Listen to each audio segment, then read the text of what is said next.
Le 24 mars, au stade de Roubaix, une première, la ville numérique, la ville connectée, toutes les innovations qu'elle comporte. Et bien évidemment, ce sont autant d'opportunités de développement pour les jeunes entreprises de la région. Et puis tout de suite, les réseaux. Bah oui, introduire les réseaux pour un chef d'entreprise, ça n'est pas perdre de temps, bien au contraire. Vous pouvez en gagner avec des réseaux efficaces et on en parle tout de suite. Et oui, on en parle avec notre expert, Grégory Denis. Ça va? Très bien. Alors, on va parler réseau aujourd'hui, parce que souvent, on parle de solitude du chef d'entreprise et être seul, c'est pas bien. Vous avez un exemple? Oui, on a un exemple d'un chef d'entreprise, un de nos adhérents, David Douaz, qui est à Armentières, qui travaille dans les objets publicitaires et qui mise beaucoup sur le développement de son entreprise grâce au réseau. Alors, on va découvrir David, son expérience, ses réseaux et après, on décrypte avec vous. Il y a un an, David a fondé sa société de commerce de gros objets et textiles publicitaires dans cette ruche d'entreprise à Armentières. Avec les inquiétudes d'un jeune patron, il a cherché à adhérer à des réseaux d'entreprises afin de se développer.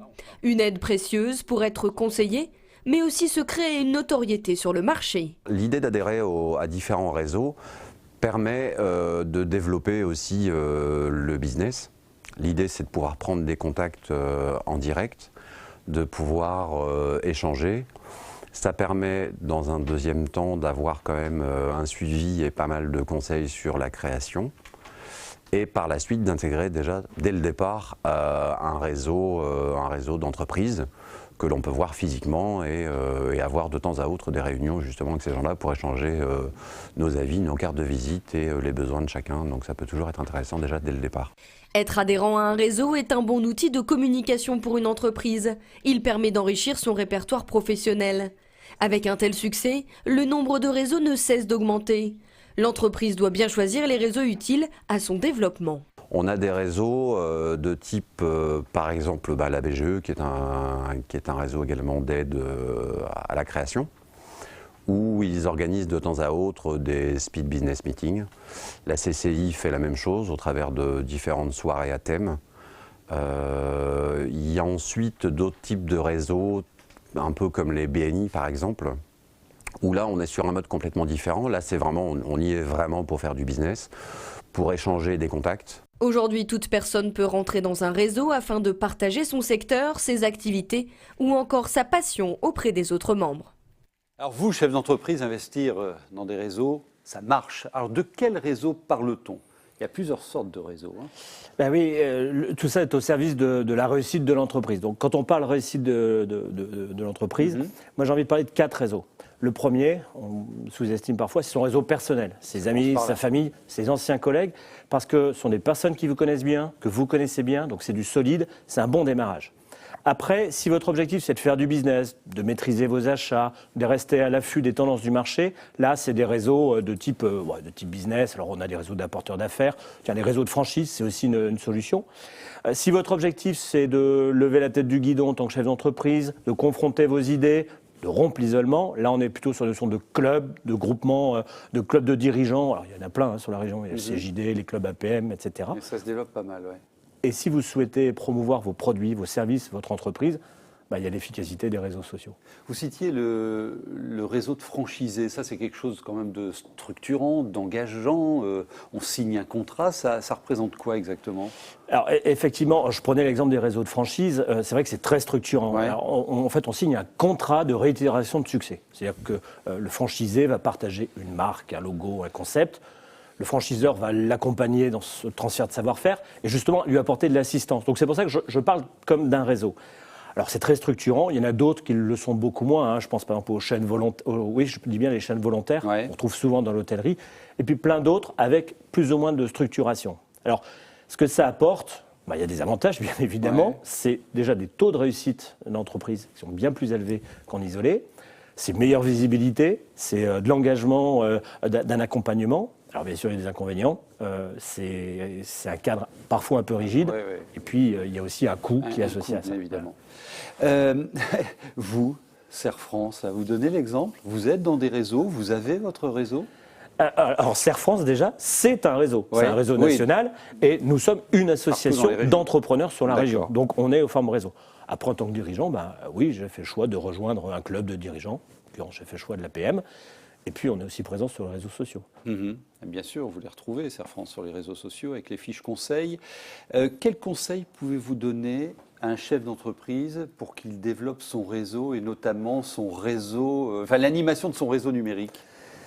Alors, les réseaux sociaux, ce réseau numérique, on connaît, c'est une puissance énorme en termes d'utilisation. Donc, il faut vraiment commencer Donc, par c'est pas gadget, hein? C'est pas un gadget Ouais. et c'est surtout, ça peut être une arme redoutable dans les deux sens, parce qu'il y a l'aspect viralité. Et si on le maîtrise mal, c'est ce qu'on appelle le bad buzz. Donc c'est contre-productif. Ouais, donc le conseil que l'on peut donner, c'est vraiment d'en faire un outil de promotion, de faire savoir ses savoir-faire, de fidélisation de ses clients, pas un outil de démarchage commercial. Pas être trop trash. Voilà, et pas commercial, et vraiment privilégier la qualité du contenu qu'on va mettre dans son réseau, dans son réseau social, dans son réseau de partenaires de son Et entreprise. un contenu sincère. Voilà, sincère, de qualité, au service de la communauté que l'on crée sur les réseaux sociaux. Donc, votre communication, votre réseau numérique, c'est très important, pas du tout gadget, mais un véritable investissement pour vous. Vous retrouverez tous ces conseils sur la fiche Serre France, que vous pouvez télécharger gratuitement, adhérer à un réseau, avec tous les conseils détaillés dont on vient de parler avec notre expert Grégory Denis. Merci beaucoup. À bientôt. À bientôt.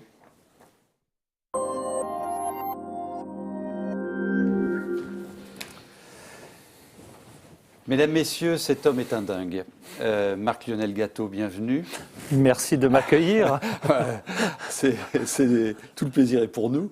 Non, il est un dingue parce qu'il y a quelques mois, il s'est dit « Je vais créer ici, dans le Nord-Pas-de-Calais, sur la métropole européenne, le premier événement digital en France. » Il vous donne rendez-vous le 24 mars, c'est au STAB, à Roubaix.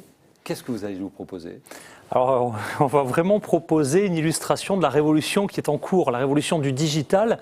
Tout le monde en entend parler. On vient encore d'en parler avec Grégory. Voilà, tous les communication sur les réseaux secteurs, sociaux, tous les métiers, tous les univers d'usage, la médecine, la voiture, la maison, sont impactés par cette révolution digitale. Le problème, c'est qu'on est tous un peu dans notre petit silo, on ne voit pas ce qui se passe à côté. Donc nous, on a dit, allez, on casse le modèle. Ouais. Et on va réinventer l'événement digital. Qu'est-ce que je vais voir le 24 ? Alors, c'est vraiment une première européenne. Vraiment Européenne. une première européenne. On a cherché, le concept n'existe pas. Qu'est-ce qu'on va faire ? On va monter de toutes pièces sur 530 mètres carrés. C'est grand, 530 mètres carrés. Au cœur du stade, là, à Au Roubaix. cœur du stade, ça sera un tiers de la surface. Ouais. Eh bien, on va construire un décor de ville digitale. À quoi elle va ressembler, cette Alors, ville digitale ? il y a tous les éléments de l'économie, de la vie, de la culture. Il va y avoir une école digitale, une maison digitale. C'est quoi une maison digitale ? La Smart Home pour les intimes. quoi une Smart Home ? C'est une maison intelligente en termes de sécurité, en termes de confort, en termes d'intégration des personnes à mobilité Pilotage réduite. à distance, Voilà, chauffage, les personnes etc. âgées, la domotique. Donc on va voir tout ça en action. L'usine digitale, il va y avoir des imprimantes à béton, des imprimantes alimentaires. Il va y avoir des imprimantes. Enfin, on va voir qu'aujourd'hui, dans le coin de sa rue, on va pouvoir fabriquer à peu près tout. Une imprimante alimentaire ? Oui, on va pouvoir vous imprimer des gâteaux, on va pouvoir vous imprimer le temps qu'on vous offre un petit café au bar. Alors je ne veux pas tout dévoiler parce qu'il y a des trucs rigolos. Je préférais toujours le 4 quarts de ma maman. Hein. Voilà. Alors, vous allez découvrir, parce que sur place, vous aurez plus de 100 démonstrations de cette ville digitale du futur. Regardez.